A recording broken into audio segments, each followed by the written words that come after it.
함께 말씀 보겠습니다. 요한계시록 4장 1절에서 3절 말씀입니다. 요한계시록 4장 1절에서 3절. 이후에 내가 보니 하늘에 열린 문이 있는데 내가 들은 바 처음에 내게 말하던 나팔 소리 같은 그 음성이 이르되 이리로 올라오라. 이후에 마땅히 일어날 일들은 내가 너에게 보이리라 하시더라. 내가 곧 성령에 감동되었더니 보라 하늘에 보좌를 베풀었고 그 보좌 위에 앉으신 이가 있는데 앉으신 이의 모양이 벽옥과 홍보석 같고 또 무지개가 있어 보좌에 돌렸는데 그 모양이 녹보석 같더라. 아멘. 요한계시록 4장 우리 계속 살펴보고 있는데요. 오늘은 구체적으로 이제 요한이 묘사하고 있는 보좌에 앉으신 하나님의 모습에 대해서 함께 생각을 해보려고 합니다. 먼저 이제 2절부터 보면요, 요한이 환상 중에 하늘에 이제 올라가 성령의 감동으로 이제 하늘의 비전을 보게 되죠. 환상을 보게 되는데요. 먼저는 하늘에 보좌가 있었다. 그리고 보좌에 하나님이 앉아 계셨다는데요. 사실 요한계시록에 무려 45번이나 사용되어지는 단어고요. 신약 성경에 요한계시록 외에는 한 15번 정도 사용되어지는, 쉽게 말해서 요한이 의도적으로 굉장히 많이 사용하고 있고 요한계시록 이해할 때 중요한 키워드가 되는 단어 중에 하나가 이제 보좌라는 것을 알 수 있는데요. 사실 우리는 보좌라는 개념이 좀 익숙하지 않습니다. 이제 우리를 치면 대통령이 앉는 자리인데, 물론 여전히 그런 특수한 의미가 있긴 하죠. 그래도 이제 성경 기록된 당시에 비하면 굉장히 작은, 어떻게 보면 약화된 시스템에 의해서 권위가 부여되는 그런 정치 시스템이기 때문에 좀 덜하지 않을까 생각되어지는데요. 조선 시대를 생각하고 특히 이제 일제 시대 이렇게 막 넘어가던 그쯤 생각해서 일본이 강제로 이제 주권을 빼앗았죠. 주권을 빼앗고 난 다음에 총독부를 짓는데, 총독부를 짓는 자리가 왕궁 앞에 이제 그 자리를 두어서 왕이 다스리는, 왕의 통치를 펼쳐가는 그 바로 앞에 조선 총독부를 두어서 왕이 통치를 하는 것이 아니고 상징적인 의미로 이제 일본이 그들의 주인이 된다라는 그런 의미를 부여하면서 그때 했던 이 중에 하나가 이제 종종 조선의 왕이 용상이라고 그러죠. 왕의 자리를 두고 통치를 펼쳐갔던, 신화되고 회의를 하면서 통치를 펼쳐갔던 구체적인 장소인 근정전의 용상에 일본 총독들이 행사를 주관하면서 거기 들어가서 그 용상 위에 올라가서 행사를 주관했던 기록들이 남아있고, 실제 사진으로도 남아있는 그런 모습들을 생각을 해보면요, 이 보좌라는 것이 결국 모든 통치의 출처이며 또 통치를 하는 권위가 누구에게 있는지를 이제 알리는 그런 상징적인 자리 또는 장소가 이 보좌라는 그런 의미로 사용되어지고 있는데요. 보면 열왕기상 22장 19절에서도요 그런 뉘앙스를 볼 수 있습니다. 우리 이미 이전에 이제 공부했던 그런 말씀인데요. 아합 통치 당시에 여호사밧과 아합의 연합군이 이제 전투를 앞두고 미가야 선지자에게 하나님의 뜻을 묻죠. 그때 미가야가 봤던 환상을 이렇게 설명을 하는데, 미가야가 이르되 그런즉 왕은 여호와의 말씀을 들으소 내가 보니 여호와께서 그의 보좌에 앉으셨고 하늘의 만군이 그 좌우편에 모시고 서 있는데, 여호와께서 보좌에 앉으시고, 그런데 그 보좌가 무엇을 의미하고 보여주는가라고 할 때 그 다음 뭘 이야기하냐면 하늘의 만군이 그의 좌우에 모시고 서 있더라. 하늘의 군사를 통솔하는, 또 하늘의 군대가 그 좌우에 그 보좌를 모시고 섰다라는, 그들은 누구의 명령을 받는가? 그 보좌로부터 나오는 명령을 받고 그 보좌의 통치에, 그 보좌의 권위에 굴복하여서 자신의 일들을 펼쳐가는 것에 대해서 그 모습을 보여줄 때 미가야가 표현하고 있는 모습이 보좌가 있고 여호와께서 그 보좌 위에 앉으셨다라는 것이 이 보좌가 사용되어지는 방식이죠. 시편 11편 4절에서도 여호와께서 그의 성전에 계시고 그 여호와의 보좌는 하늘에 있으며 그의 눈이 인생을 통촉하시고 그의 안목이 그들을 감찰하시도다. 하늘의 보좌에 앉으신 여호와께서 눈으로 인생을 보시고 안목이 그들을 감찰을 통치하시고 다스리시는 권한이 펼쳐지는 곳이 하늘에 있고 그것을 암시하는 표현이 보좌가 거기 있더라라는 것이 시편 기자의 표현이 시편 47편 8절에 있어요. 하나님이 백성을 다스리시며 하나님이 그의 거룩한 보좌에 앉으셨도다는 통치와 다스림을 펼쳐 가시는 자리가 어디냐, 그 권위가 있는 그 권위를 나타내는 장소거든요. 그게 보좌다라는. 이사야 6장 1절에서 우시아 왕이 죽던 해에 내가 본즉 주께서 높이 들린 보좌에 앉으셨는데 그 옷자락은 성전에 가득하였고. 우시아 왕이 우리 계속 살펴보고 있지만 이제 남유다의 대표적인 이제 잘했던 왕 중에 하나죠. 그렇게 카운트되는, 물론 이제 말년이 별로 좋지는 않았지만 잘했던 왕 중에 하나고요. 학자들 표현에 의하면 솔로몬 이후에 남유다가 가장 강했던 시절을 꼽으라고 하면 우시아 시절이라고 하는데요. 근데 그 왕이 죽어버렸어요. 그 통치를, 선한 통치를, 정의로운 통치를, 백성의 생명을 유지하는 통치를 펼쳐가던 그 왕이 죽어 보좌가 비워버린 거예요. 그런데 하나님께서 이사야가 보여주는 환상이 뭐냐? 높이 들린 하늘의 보좌에 하나님께서 앉아 계시더라라는 것이, 그 하나님의 성품이 거룩하시고 그 하나님의 성품이 은혜로우신 것이 이사야가 마주한 빈 보좌에, 나라의 운명을 어떻게 할지 모르는 빈 보좌라고 생각을 했는데 아니, 하나님이 그 위에 보좌에 앉아 계시더라라는 것이 이사야의 환상이 시작하는 장면에서 보여준 거, 보좌가 이제 그런 의미로 사용되어지고 있는 것을 이제 보일 수 있어요. 다니엘 7장 9절 10절에서도요. 내가 보니 왕자가 놓이고 옛적부터 항상 계신 이가 좌정하셨는데 그의 옷은 희가 눈 같고 그의 머리털은 깨끗한 양의 털 같고 그의 보좌는 불꽃이요 그의 바퀴는 타오르는 불이며 불이 강처럼 흘러 그의 앞에서 나오며 그를 섬기는 자는 천천히요 그 앞에 모여 선 자는 만만이며 심판을 베푸는데 책들이 펴 놓였더라. 그래서 왕자가 있고 그 위에 옛적부터 항상 계신 여호와가 좌정하셨다라면서요. 그러면서 9절에 나머지 설명은 그 분의 이제 어떤 성품적인 것을 표현하면서 10절에 이르면요, 그를 섬기는 자가 천천히 모여 선 자가 만만이더라는, 많은 수가 그의 통치와 그의 간섭 가운데 놓여져 있고, 이제 권위를 표현하는 대표적인 표현이죠.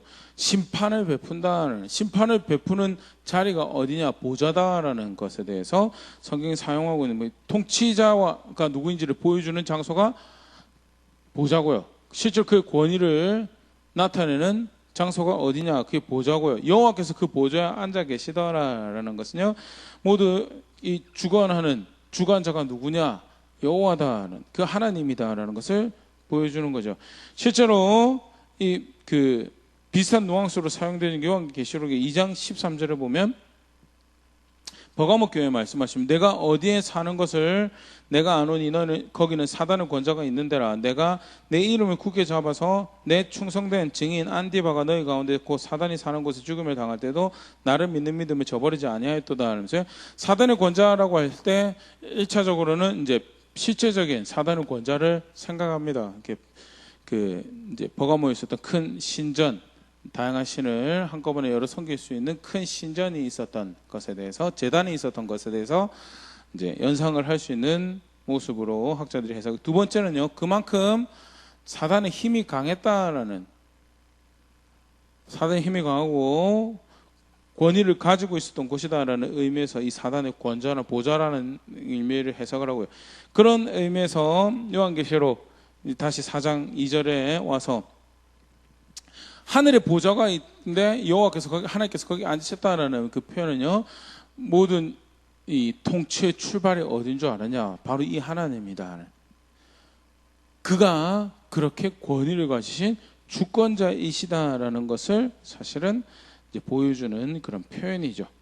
계속해서 오늘 말씀 보면요, 그런데 요한이 그러면서 앉으신 이의 모양이 벽옥과 홍보석 같더라라는 것이 이제 3절에 등장을 합니다. 앉으신 이의 모양이 벽옥과 홍보석 같더라. 벽옥과 홍보석이라는 표현이요. 제스퍼랑 사르디우스라는 보석을 의미하는데요. 사실은 이제 이 논란이 많습니다. 뭐 크게 문제되지는 않습니다. 기본적으로 다들 이제 전제를 하는 것이 정확한 보석을 알기가 힘들다라는 것이. 정확한 보석을 여기서 나온 제스퍼가 이제 흔히 벽옥을 이야기를 하는데요. 우리가 이해하는 벽옥을 의미하는 건지 아닐 수 있는 가능성도 많아서 어떤 학자들은 다이아몬드다, 어떤 학자는 오팔이다라고 이야기를 하고요. 여기 사르디우스 같은 경우도 사대 지역에서 나던 보석의 일종으로 그 이름에서 유래를 이제 생각을 하긴 하는데요. 어떤 성경에는 그것을 루비로 번역을 하고 있고요. 이제 붉은색 보석이었던 건 확실한 것 같아요. 한국에도 그 의미에 충실해서 홍보석이라고 구체적 보석 이름 적지 않지만 홍보석이라고 번역을 잘 했는데요. 루비라고 번역을 하는 데가 있냐면 카르넬리안이라는 보석의 이름을 사용해서 번역을 하는 그런 경우도 있는데요. 중요한 것은 무엇을 이것이 의미하는가? 하나의 모양에 대해서 이제 요한이 실제로 그가 막 벽옥 홍보석이 막 박혀 있는 그런 존재가 아니고 비유적인 표현이죠. 하나님이 어떤 분이신가라고 할 때 이 보석으로 상징되어지는 것이 거룩함, 고귀함, 순수함, 의로움, 공의 이런 모습들을 상징하는 그런 표현으로 보는데요. 뭐 사실 우리 지금도 보석이 루비 해도 귀한 보석이죠. 카르넬리안 그리고 다이아몬드, 오팔, 벽옥 다 가치를 많이 가지는 그런 보석들인데요. 요한 당시엔 더 했을 것이다라는 캐내는 기술도 부족하지만 그 연마하는 기술도 부족하고 그런데 세공이 되어서 보석류로 사용되어지는 그런 보석이 있다라는 것은 그리고 하나님 그렇게 표현된다는 것은 그가 얼마나 높고 위대하신지 그가 얼마나 순수하신지 고귀하신지 나서 그렇기 때문에 그가 얼마나 의로우신지 그가 얼마나 공의를 그런 식으로 펼쳐가실 것인지에 대해서 나타내는 표현으로 학자들이 다 이제 동의하는 바죠. 실제로 이제 그런 모습으로 비슷하게 하나의 모습이 이제 묵시적 성향을 가진 본문들 표현이 되는데요. 에스겔 1장 26절 28절 보면요. 그 머리 위에 궁창 위에 보좌 형상이 있는데 그 모양이 남보석 같고 그 보좌의 형상 위에 한 형상이 있어 사람 모양 같더라. 내가 보니 그 허리 위에 모양이 단쇠 같아서 그 속에 주위가 불 같고 내가 보니 그 허리 안에 모양도 불 같아서 사방으로 광채가 나며 불 같고 사방에 광채가 나고 남보석 같고 이런 표현들이 결국 하나님의 거룩함을 또 그의 고귀함을 순수함을 흠 없으심을 나아가서 의로우심을 공의로우심을 나타내는 그런 표현으로 사용되어지고 있는 것을 이렇게 볼 수 있고요. 특별히 단순히 거룩한 것을 넘어서요. 이제 홍보석이라는 이 표현에서 불을 연상을 하고요. 그래서 이제 하나님의 공의로운 심판, 탈법없는 흠없는 그의 성품에서 비롯된 흠없는 심판을 연상하는 표현이고 에스겔에서는 그것이 불이라는 표현으로 사용되어 있고요. 히브리서 12장 29절에 우리 하나님을 소멸하는 불이심이라는 그런 의미에서 볼 수 있는 표현으로 학자들이 이야기를 하고 있고요. 그렇게 거룩하신 분이심을 거룩하고 의롭고 고귀하고 한 하나님이신 것을 이제 표현하는 방식으로 벽옥과 홍보석 같다는 표현이 등장을 하고 있고요. 그 다음에 또 하나님 표현하는 표현이 하나 더 등장을 하죠. 그게 무지개가 있는데 3절 보면요. 어떤 무지개냐? 모양이 녹보석 같은 무지개고 그것이 보좌를 둘렀다는 그러니까 녹보석 같은 무지개인데 보좌를 둘렀다라는 것은요. 하나님의 성품 이게 보좌를 아우르는 전체적인 성품과 더불어서 그 행하시는 일에 그런 모양이 이제 나타나는 일종의 설명으로 이제 볼 수 있는데요. 그러면 이 녹보석 같은 무지개가 뭐를 의미하는가? 녹보석이라고 할 때요. 아까도 이야기드린 정확한 보석이 뭔지는 알 수가 없는데 대다수 학자들이 이것을 에메랄드로 번역을 하고 있습니다. 스마라그디노스라는 이제 본문에 그렇게 표현되어 있는데요. 이제 이걸 에메랄드로 녹색빛이 나는 보석으로 다들 이제 그렇게 이해를 하고 있고요. 에메랄드도 사실 고귀한 보석인데요. 그것이 어떤 모양으로 있었는가라고 할 때 무지개 모양으로 있었다라고 하는 것에 대해서 학자들이 더 이제 포커스를 많이 두는데요.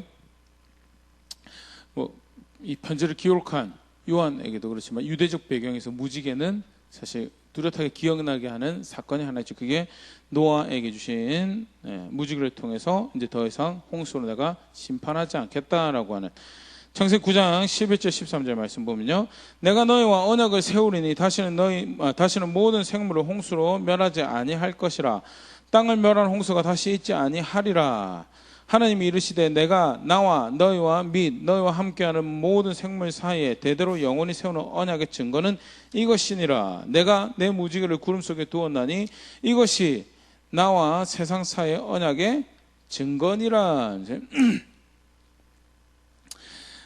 무지개를 볼 때 하나님 백성들이 뭘 생각할 수 있도록 하나님께서 이야기하셨냐면 내가 다시 물로 멸망시키지 않을 것이다. 아무리 많은 비가 내리고 삶을 위협하고 생명을 위협하고 하더라도 무지개를 보는 순간 하나님 백성들이 뭘 이야기하고 있죠? 우리 멸망당하지 않을 것이다. 우리는 이 일로 망하지 않을 것이다 라는 것을 이야기할 수 있는 게 무지개라는 모양이 보여주는 하나님 백성들에게 가지는 의미고요. 그런데 요한이 표현하면서 무지개가 녹보석 같은 무지개가 보좌를 둘렀다라고 해서 이제 조금 더 이렇게 하면 분명히 색깔은 무지개 색깔은 아니었을 것이다라고 하는 게 녹보석이라는 보석의 색깔에서 착안하는 그러나 무지개 모양 같이 이제 그라데이션이 이렇게 있는 이제 그런 모양을 이제 생각을 학자들이 하는데요. 분명한 것은 자비와 은혜를 상징하는 그걸로 멸망시키지 않겠다는 무지개 모양이 이제 그 보좌에 둘러 있었고요. 요한이 환상 중에 본 하나님의 모양이 어떠한 모양이냐? 거룩하고 높고 위대하고 거룩하고 의롭고 공의로운 그런 모습이 있는가 하면 더불어서 자비롭고 은혜로운 하나님이시더라. 이제 모세를 통해 하나님께서 가르치셨던 하나님의 모습과 동일한 모습을 이제 요한이 본 환상의 모습으로 표현을 하는 거죠. 출기 34장 6절 7절 여호와께서 그의 앞에 지나시며 선포하시되 여호와라 여호와라 자비롭고 은혜롭고 노하기를 더디하고 인자와 진실이 많은 하나님이라. 은혜롭고 자비로운 하나님이야. 그러나 7절에 인자를 천대까지 베풀면 악과 과실과 죄를 용서하리라. 그러나 벌을 면제하지 아니하고 아버지의 악행을 자손 3, 4대까지 보응하리라. 죄를 죄라고 하시는 분이고 불의를 불의라고 하시는 하나님은 거기에 대해서 심판하시는 분이신 거예요. 자비와 은혜가 있지만 동시에 높은 거룩함과 의로움과 공의를 동시에 펼쳐가시는 분이신 것에 대해서 그런 통치와 권위의 하나님이신 것에 대해서 다시 한 번 더 이제 환상 가운데 보고요. 더더군다나 그것이 이제 하늘 위에 하나님께서 계시는 곳에서 펼쳐지는 것이었다라는 것에 대해서 이제 소개를 하면서요. 오늘 이제 더 이렇게 중점적으로 이제 보고 싶은 단어가 그분이 앉으셨다라는 표현.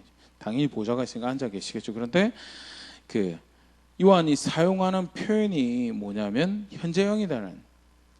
네, 이 히브리어도 그렇고 헬라어도 그렇고 현재형으로 쓰여졌다라는 것은 지속되는 의미에서 우리는 현재형으로 썼다면 게 단편적인 사진 찍듯이 이 현재 이 순간의 모양을 의미하는 그런 뉘앙스인데요.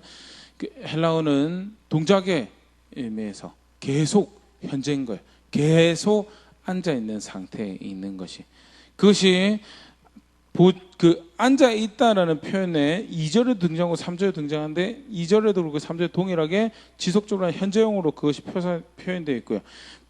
보좌 같은 경우에도 미완료로 이제 표현이 되면서 지속적으로 있는 보좌, 하늘에 보좌가 서 있는데 여기 이제 한국말 성경에는 베풀었다고 하네요. 하늘에 보좌가 있는데 그것이 지속적으로 완료된 것이 아니고 지속적으로 있는 보좌인 것에 대해 그리고 지속적으로 그 위에 앉으신 분이다라는 것이 사실 2절, 3절에서 가주되어 있는 표현이고요.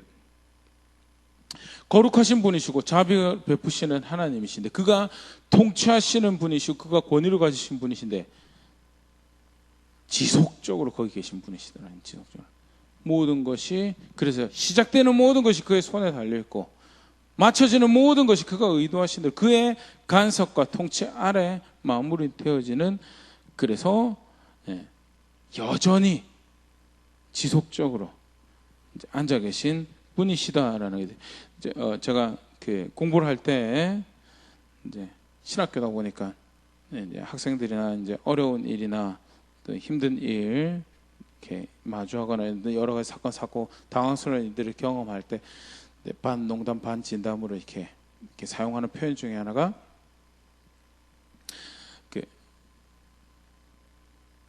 He's still on the throne 이라는 표현 이렇게 사용하거든요. 여전히 그가 보좌에 앉아 계신다라는 여전히 그가 보좌에 앉아 계신다.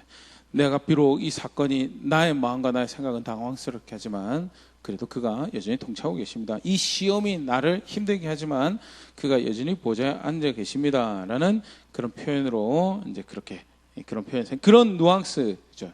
요한이 이야기하는 것이 어려움을 마주하고 당황스러운 일들을 예수 믿는다고 하는데 하나님 믿는다고 하는데 당장 하나님 나라 갈 것처럼 생각을 했는데 그건 아니고 고난이 이어지고 역경이 이어지고 가난한 궁핍함이 이어지고 그 하나님 섬긴다고 하는데 보장되는 안전이 없는 것 같은 그런 시간에 오히려 로마 황제를 이 땅에 보좌에 앉은 그 왕을 섬긴 것이 훨씬 더 윤택한 삶을 바라는 모양인 것 같은데 요한이 하늘의 신비를 들여다보니까 아니 실제로 여전히 보좌에 앉아 계시는 분이 그 하나님이시며 결국 이 땅에 벌어진 모든 것은 그의 통치 가운데 그의 간섭 가운데 그 거룩하신 분이 그 자비로우신 분이 펼쳐가신 그 모든 일 가운데 놓여져 있다라는 거죠.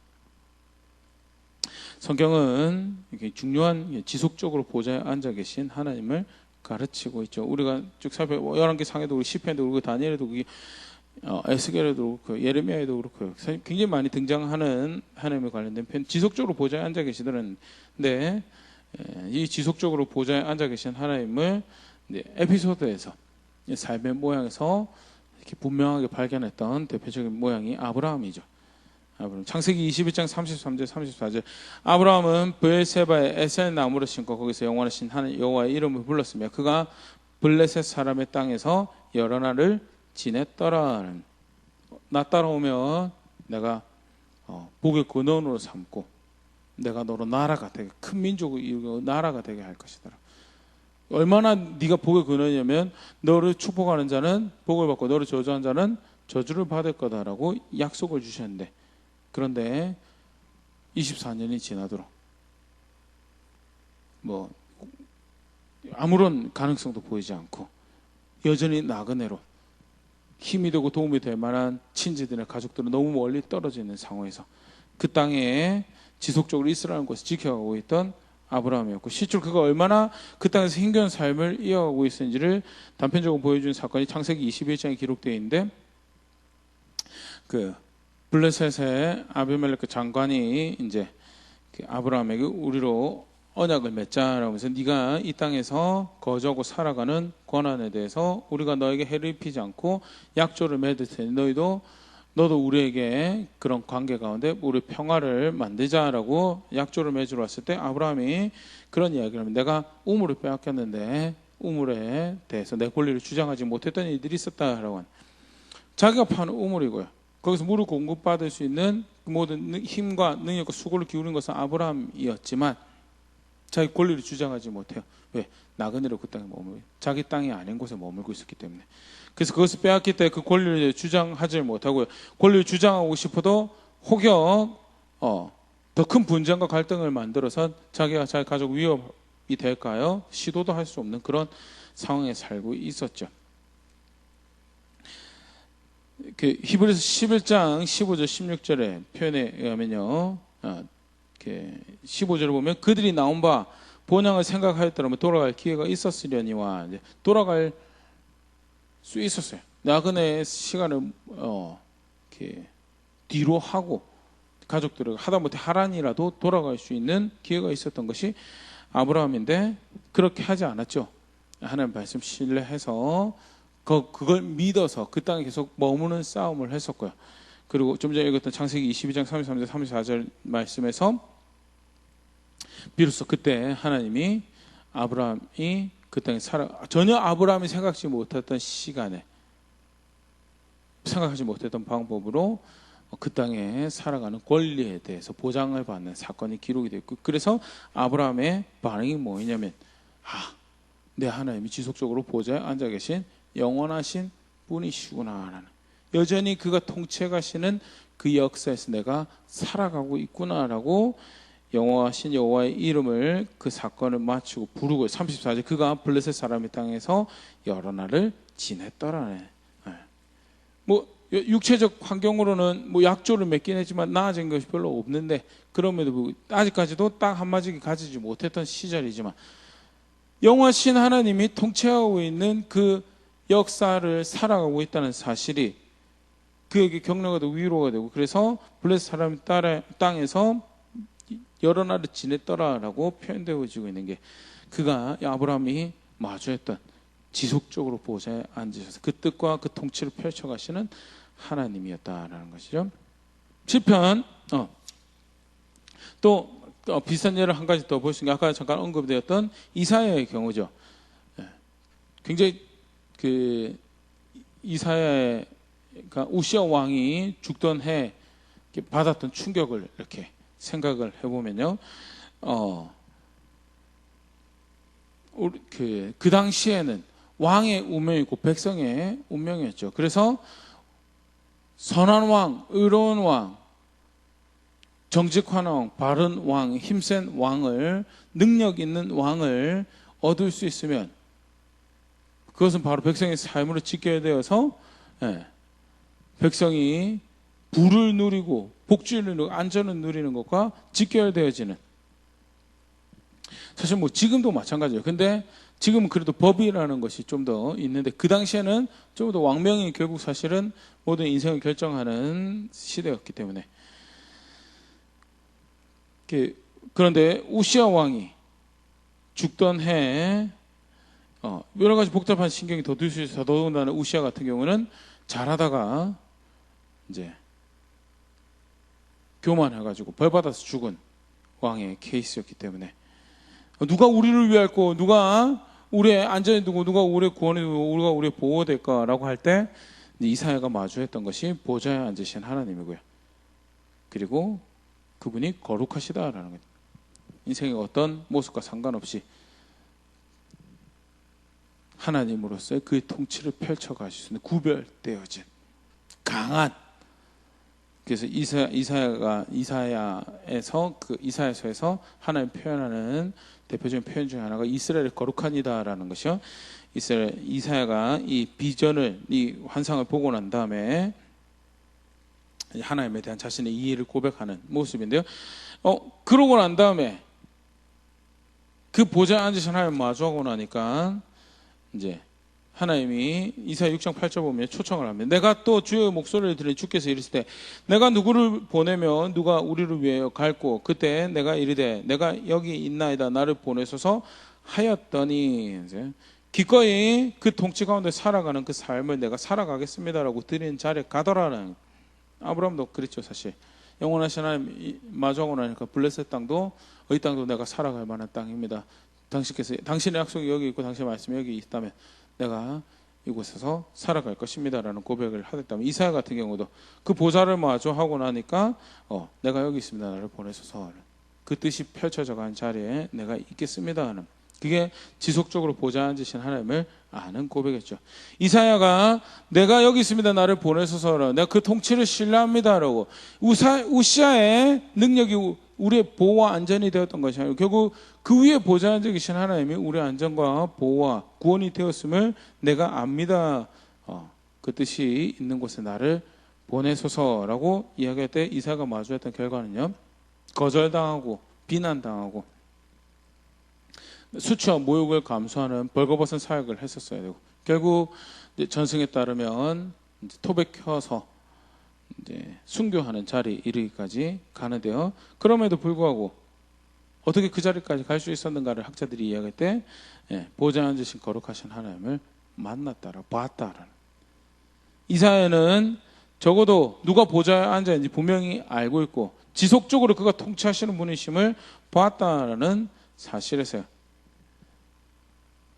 그것이 인도에 가는 삶이, 사실 요한계시록의 특별히 4장 1절에서 3절에 하나님께서 요한에게 이 비전을 보여주시고 그 하나님의 모습을 하나님 백성들에게 소개하신 것은요, 결국 어디로 인도에 가시는 건가?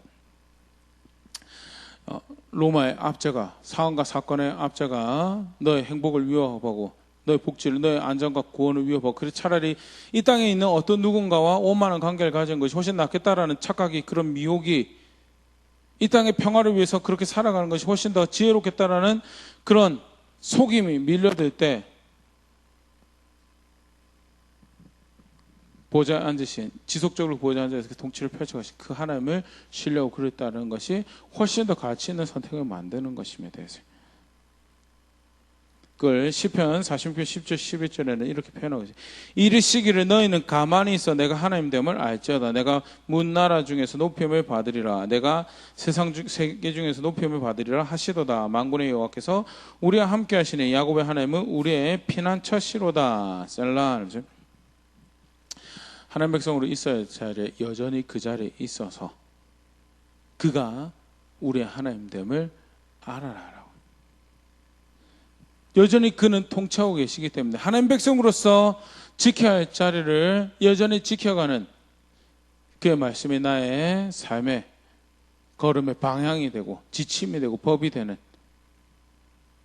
그 자리, 하나님 백성 된 자리에 여전히 있어서 그가 너희의 하나님 되심을 보라라고. 그게 지속적으로 보좌에 앉으신 하나님이, 하나님께서 지속적으로 보좌에 앉아 계신다는 사실이 하나님 백성에게 도전하고 격려하는 바죠. 그래서 다른 보좌에 앉은 자를 섬길 이유가 없죠. 더 높은 보좌에 앉아 계신 왕을 우리가 섬기기 때문에. 물론 그 하나님 섭리 가운데 두신 권위이기 때문에 거기 순복하죠. 그래서 베드로도 그 칼에 죽고요. 베드로도 그가 내리는 사형에 의해서 죽고, 바울도 그의 칼에 의해서 죽고요. 많은 교회가, 많은 핍박받은 성도들이 세상 권위에 의해서 그 권위에 순종하여서 죽임 당합니다. 그럼에도 불구하고 하나님을 대적하여서 섬기는 섬김에 내가 타협하지 않겠다라고 하는 것이 어떻게 그 일이 가능하고 실제로 어떻게 하나님께서 그런 신앙의 자리로 초청하시는가? 내가 바로 그 보좌에 앉은, 결국 내 통치 가운데 있는, 내 주권 가운데, 그래서 무엇이 바른 선택인 줄 아느냐를, 내 권위에 순종하고 내 통치에 순종하고 순복해서 내가 보기에 옳은 것, 의로운 것, 바른 것, 그의 자비하심을, 그의 은혜로우심을 의지해서 그가 거룩하다라고 하는 것 선택해가는 것이, 그게 그 지속적으로 보좌에 앉으신 하나님을 아는 걸음이다라는, 요한을 통해서 교회에 다시 한 번 더 소개하시는 하나님의 분명한 모습은요, 그가 보좌에 앉아 계신다, 그가 여전히 보좌에 앉아 계신다라는 것. 간단하게 요한계시록 이제 말씀 또 함께 살펴봤는데 한번 돌아볼 수 있으면 좋을 것 같습니다. 뭐 요한계시록뿐만 아니죠. 아까도 이야기 드렸던 것처럼 성경 전체에서 누가 보좌에 앉아 있는가 하는 사실 하나님께서 계속 강조하시면서 가르치시는 모습이었죠. 나는 과연 나 하나님을 그렇게 알고 있는가? 한번 말씀을 다시 돌아볼 수 있으면 좋을 것 같고요. 우리가 부족하지만 그의 명령에, 그의 법에, 그의 통치에 순종하여서 걸음걸음 결정해가고 있다면요, 그가 보좌에 앉아 계신다는 사실이 큰 위로고 격려죠. 그를 향한 수고를 아끼지 않고 있다는 사실이, 아무리 힘들어도, 아무리 수고스럽고 어려워도 그게 큰 격려와 도전이 되죠. 하지만 그렇게 인정하는 삶을 살아가고 있지 않았다면요, 반드시 우리가 우리의 삶의 방향을 수정해야 되고 우리의 삶의 단편을 조정해 갈 필요성을 사실을 이제 고발하고 있는 것이 오늘 말씀이 아닐까 생각되시는데요. 그 말씀 앞에 이렇게 점검해서 보일 수 있으면 좋을 것 같고요. 도전 받아야 될 것에 도전 받고, 격려 받아야 될 것에 격려 받으며, 실제로 그 보좌에 앉으신 하나님의 성경을 걸음걸음 그를 인정해가는 그런 자리에 있는 제가 우리가 될 수 있으면 좋을 것 같습니다.